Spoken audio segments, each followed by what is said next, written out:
مفتی شمس الدین مکرانوی صاحب نے اپنی ایک تقریر کے درمیان ارشاد فرمایا کہ غیر مسلم قرآن شریف یا حدیث کو نہیں پڑھتے بلکہ مسلمانوں کو پڑھتے ہیں، اور اس کے بعد یہ نتیجہ نکالتے ہیں کہ مذہب اسلام کیسا مذہب ہے۔ اس جملے میں کتنی گہرائی ہے، اسی تعلق سے کچھ بات چیت کرنے کی کوشش کروں گا۔ ناظرین، ساری دنیا کے غیر مسلموں کو آپ جانے دیں، صرف ہمارے ہندوستان میں جو غیر مسلم ہیں، زیادہ نہیں، آج سے 20 سے 25 سال جب پیچھے جاتے ہیں، ہم دیکھتے ہیں کہ ہمارے دیش کے غیر مسلم مذہب اسلام کو بہت ہی پاکیزہ پوتر مذہب مانتے تھے۔ ہمارے نبی کریم صلی اللہ علیہ وسلم کا نام بڑے ہی ادب و احترام کے ساتھ لیا کرتے تھے، لیکن آج 20 سال کے بعد جب ہم دیکھتے ہیں تو وہی ہندو، وہی غیر مسلم مذہب اسلام کو دنیا کا سب سے بدترین مذہب مانتے ہیں، اللہ اور اس کے رسول صلی اللہ علیہ وسلم کو گندی گندی گالیاں دیتے ہیں۔ سوشل میڈیا کو آپ اٹھا کر دیکھیں تو ایسی ایسی گندی گندی گالیاں دیکھنے کو ملیں گی کہ انسان کا روح کانپ جائے۔ بہت ساری جگہوں پر مسلمانوں نے FIR بھی درج کروائے، لیکن کوئی فائدہ نہیں، اور فائدہ ہو بھی کیسے سکتا ہے، کیونکہ 2 4 5 لوگ ہو تو اس کے خلاف FIR درج کیے جا سکتے ہیں، لیکن یہاں لاکھوں کی تعداد میں ایسے غیر مسلم ہیں جو اللہ اور اس کی رسول کی شان میں گستاخیاں کرتے ہیں۔ یہاں ایک بات بتا دینا میں ضروری سمجھتا ہوں کہ میرے کہنے کا مطلب یہ ہرگز نہیں ہے کہ آج سے 20 سال پہلے جتنے بھی غیر مسلم تھے وہ سب مذہب اسلام کو اچھا ہی مذہب مانتے تھے، اور آج جو غیر مسلم ہیں وہ مذہب اسلام کو برا مذہب مانتے ہیں۔ تو ایسا ہرگز نہیں ہے۔ اس زمانے میں بھی بہت سارے ایسے تھے جو مذہب اسلام کو برا مذہب مانتے تھے، اور آج بھی بہت سارے ایسے ہیں جو مانتے ہیں، لیکن اس وقت کے مقابلے آج زیادہ تر ایسے ہیں جو مذہب اسلام کو برا مذہب، بدترین مذہب مانتے ہیں، ہمارے نبی کریم صلی اللہ علیہ وسلم کو برا کہتے ہیں۔ اب یہاں ایک سوال اٹھتا ہے کہ آخر اتنی جلدی اتنی بڑی تبدیلی کیسے آئی؟ اگر یہی سوال کسی مسلمان سے آپ کر دیں تو بس ایک ہی جواب آئے گا کہ یہ RSS اور BJP کی دین ہے۔ مسلمان اپنی غلطی کو تسلیم کرنے کے لیے بالکل بھی تیار نہیں ہوگا۔ یہاں پر مجھے ایک بزرگ کا قول یاد آتا ہے، تو انسان سے اللہ تبارک و تعالیٰ ناراض ہوتا ہے تو وہ انسان کو اپنی غلطی نظر نہیں آتی، اور جب انسان سے اللہ تبارک و تعالیٰ راضی ہوتا ہے تو سب سے پہلا کام یہ ہوتا ہے کہ اسے اپنے اندر کی غلطیاں یاد آنا شروع ہو جاتی ہے، اپنی غلطیاں دکھنا شروع ہو جاتی ہے۔ لیکن بڑے ہی افسوس کا مقام ہے کہ آج مسلم قوم اپنے اندر کی برائیوں کو دیکھنے کے لیے بالکل بھی تیار نہیں ہے، اپنی غلطی کا ٹھیکرا ہمیشہ دوسروں کے سر پھوڑنے کی کوشش کرتی ہے۔ آج مذہب اسلام کو غیر مسلم دنیا کا سب سے بدترین مذہب مانتے ہیں، اس غلطی کا ٹھیکرا بھی ہم دوسروں کے سر پھوڑتے ہیں، لیکن کبھی اپنے اندر جھانکنے کی کوشش نہیں کرتے کہ آخر لوگوں میں ایسی تبدیلی کیوں آئی جو کل تک مذہب اسلام کو بہترین مذہب مانتے تھے اور آج بدترین مذہب کیوں مانتے ہیں۔ پہلے کے مسلمان بھی یہ دعویٰ کیا کرتے تھے کہ مذہب اسلام کا حکم، مذہب اسلام میرے لیے سب سے اہم ہے، اور آج کے مسلمان بھی یہی دعویٰ کرتے ہیں کہ مذہب اسلام میرے لیے سب سے اہم ہے۔ تو جو چیز سب سے اہم ہو تو دنیا اسی کو دیکھ کر اندازہ لگا لیتی ہے کہ جس انسان کے لیے سب سے اہم چیز اسلام ہے تو اس کی زندگی کیسی گزر رہی ہے۔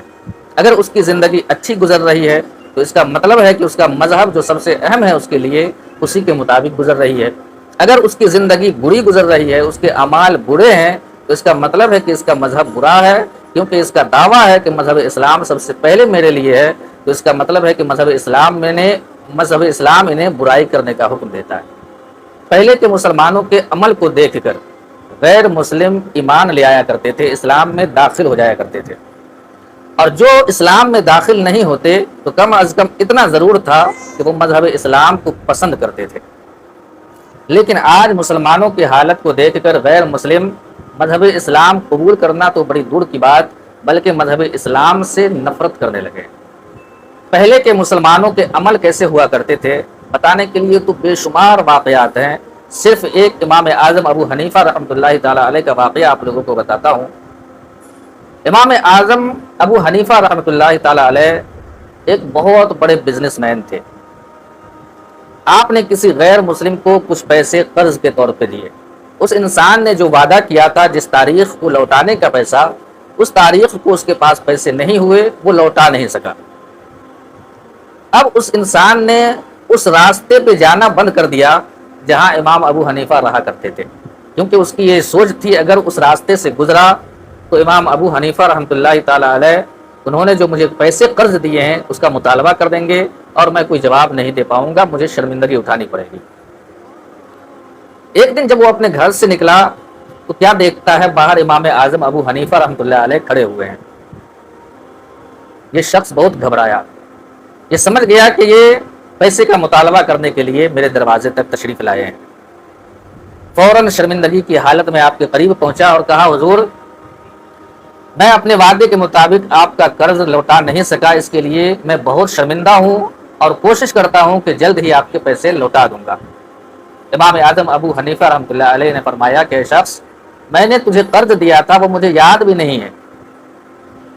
بلکہ میں تو یہاں اس لیے کھڑا ہوں کیونکہ راستے سے گزرتے ہوئے میرے پیر میں کیچڑ لگا ہوا تھا اور اس کیچڑ کا تھوڑا سا ٹکڑا اڑ کر تمہارے دیوار پر چھینٹے پڑ گئے ہیں، اس کیچڑ کو صاف کرنے کے لیے میں یہاں پہ کھڑا ہوں کہ کسی طرح اس کیچڑ کو صاف کر دیا جائے۔ وہ شخص بڑا حیران ہوا، اتنے بڑے فقیہ جن کے ماننے والے پوری دنیا میں کروڑوں لوگ ہیں، جو اتنے بڑے بزنس مین، وہ ایک چھوٹے سے کام کے لیے جو انجانے میں تھوڑا سا کیچڑ میری دیوار پہ پڑ گیا ہے اس کو صاف کرنے کے لیے کھڑے ہوئے ہیں۔ وہ بہت زیادہ متاثر ہوا اور کہا کہ حضور دیوار کی گندگی بعد میں صاف کریں، پہلے میرے دل کی گندگی صاف کر کے مجھے مذہب اسلام میں داخل فرما دیں۔ یہ تھا پہلے کے مسلمانوں کا عمل، جسے دیکھ کر ایک غیر مسلم اسلام میں داخل ہو جایا کرتے تھے، اور اگر داخل نہیں ہوتے تو کم از کم مذہب اسلام کو پسند ضرور کرتے تھے۔ مذہب اسلام کے بانی نبی کریم صلی اللہ علیہ وسلم کو محبت کی ادب کے لحاظ سے پکارا کرتے تھے۔ لیکن آج کا مسلمان جو سوشل میڈیا پر علل اعلان دعویٰ کرتا ہے کہ میرے لیے مذہب اسلام سب سے اہم ہے، لیکن جب اس کی زندگی پر نظر دوڑائی جاتی ہے تو پتہ چلتا ہے کہ آج کا مسلمان کسی کو ایک روپیہ قرض دینے کے لیے تیار ہی نہیں ہے۔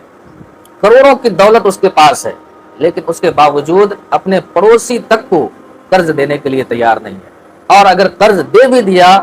تو پھر اسے مہلت نہیں دیتا، اتنا پریشان کرتا ہے کہ وہ بیچارہ جو قرض لیا ہے کبھی کبھی بسا اوقات پھانسی لگا کر مر جاتا ہے۔ مذہب اسلام نے یہ حکم دیا ہے کہ ایک ضرورت مند کو قرض دیا کرو اور قرض دینے کے بعد اسے مہلت دیا کرو، اسے جب آسانی ہو تب وہ لوٹا سکے، اس پر زیادہ زور مت دیا کرو۔ مذہب اسلام کا تو یہ حکم ہے، لیکن آج کا مسلمان پوری طرح سے مذہب اسلام کے خلاف کام کرتا ہے۔ آج اگر مسلمانوں کو دیکھیں، دعویٰ کرتے ہیں زبانی، لیکن ان کی زندگی میں وہ شرابی بھی ہے، زانی بھی ہے، ظالم بھی ہے، ہر طرح کی برائیاں اس کے اندر موجود ہے۔ انفرادی طور پہ تو بہت ساری برائیاں ہیں، اجتماعی طور پہ بھی بہت ساری برائیاں ہیں۔ آپ کسی بزنس مین، مذہب اسلام نے حکم دیا اگر آپ بزنس مین ہیں تو اپنے اخلاق کو، بلکہ بزنس مین نہیں، ہمیشہ اپنے اخلاق کو بلند رکھیں، اور اگر بزنس مین ہیں تو وہاں آپ کا اخلاق تو اور زیادہ بہتر ہونا چاہیے، کیونکہ جب دکان کے اندر کوئی گراہک، کوئی کسٹمر آتا ہے تو اس کے تعلق سے مذہب اسلام نے کہا ہے کہ وہ اللہ کی رحمت ہوتی ہے، اس کی قدر کیا کرو۔ اسے ہندوؤں کے یہاں مانا جاتا ہے کہ کسٹمر بھگوان کا روپ ہوتے ہیں، اور ان لوگ اس حساب سے کسٹمر کے ساتھ پیش بھی آتے ہیں، لیکن مسلمانوں کے اندر جہاں کہا گیا ہے مذہب اسلام میں کہ وہ گراہک، وہ کسٹمر اللہ کی رحمت ہے، اللہ کی رحمت سے محبت سے پیش آیا کرو۔ لیکن میں دعوے کے ساتھ کہتا ہوں، میرا اپنا ذاتی تجربہ ہے کہ جب ایک غیر مسلم کی دکان سے میں واپس آتا ہوں تو میرے اندر ایک خوشی ہوتی ہے، اور وہیں جب مسلمانوں کی دکان سے واپس آتا ہوں تو دل بجھا بجھا سا ہوتا ہے، کیونکہ مسلمان آج اکثر جو بزنس مین ہیں ان کے اندر اخلاق نہیں پایا جاتا۔ لیکن جو غیر مسلم ہیں ان کے اندر اخلاق کا ڈھیر لگا ہوا ہوتا ہے. جب بھی آپ جائیں غیر مسلموں کے دکان میں بڑی عزت کے ساتھ وہ لوگ پیش آتے ہیں. اسی طرح آج مسلمانوں کے اندر اگر کسی ایک مسلمان سے آپ پوچھ لیں کہ بھائی آپ کو مزدوروں کی ضرورت پیش آتی ہے، کبھی ہندو کو آپ مزدور بنا کر کے رکھتے ہیں، کبھی مسلمان کو رکھتے ہیں، آپ یہ بتائیں کہ سب سے بہتر، سب سے ایمانداری کے ساتھ آپ کے ہاں مزدوری کون کرتا ہے، ایک ہندو یا ایک مسلم؟ دعوے کے ساتھ کہتا ہوں کہ وہ انسان یہی جواب دے گا کہ ایک غیر مسلم جتنی ایمانداری کے ساتھ مزدوری کرتا ہے اتنی ایمانداری کے ساتھ ایک مسلم نہیں کرتا. اسی طرح ہمارا اپنا ذاتی تجربہ ہے کہ ہم نے دیکھا ہے کہ اگر آپ نمازی ہیں اور کسی مسلمان کی فیکٹری میں کام کر رہے ہیں، آپ اگر نماز کے وقت میں چھٹی کر جاتے ہیں تو وہ مسلمان آپ کو نماز کے لیے منع تو نہیں کر سکتا، لیکن ہاں جلد ہی آپ کو آپ کے فیکٹری اپنے کارخانے سے باہر کر دے گا، نکال دے گا. لیکن وہیں آپ کسی غیر مسلم کے کارخانے میں کام کریں، فیکٹری میں کام کریں، یا کسی بھی طرح کی غیر مسلم کی یہاں مزدوری کریں، اگر نماز کا وقت ہو گیا اور آپ نماز پڑھنا چاہتے ہیں تو وہ بخوشی آپ کو نماز کی اجازت دے دے گا. اس طرح کی اگر دیکھی جائے تو مسلمانوں کے اندر اجتماعی طور پہ بھی اکثر مسلمانوں کے اندر، یاد رکھیں یہاں اکثر سے مراد 50% سے زیادہ مسلمان، 100% میں نہیں کہہ رہا، اکثر کہہ رہا، اکثر سے مراد یہی ہوتا ہے 50% سے زیادہ. آج 50% سے زیادہ مسلمانوں کی یہی حالت ہے کہ ہزاروں برائیاں ان کے اندر ہے، اور ان برائیوں کو پڑھنے کے بعد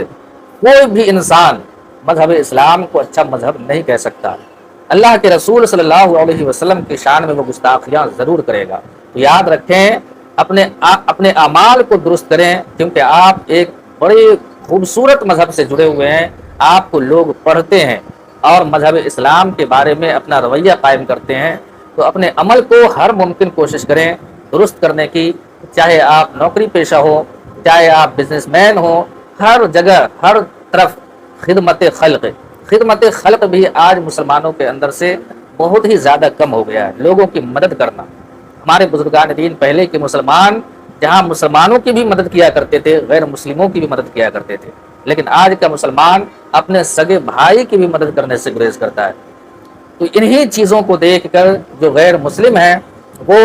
مذہب اسلام کے بارے میں نظریہ قائم کرتے ہیں. آج مسلم قوم میں کچھ لوگ ایسے ہیں جو آتنکواد ہیں، آتنکوادی بنے ہوئے ہیں. آج مسلمان، پوری دنیا کے مسلمان وہاں خاموش ہیں، جس کی وجہ سے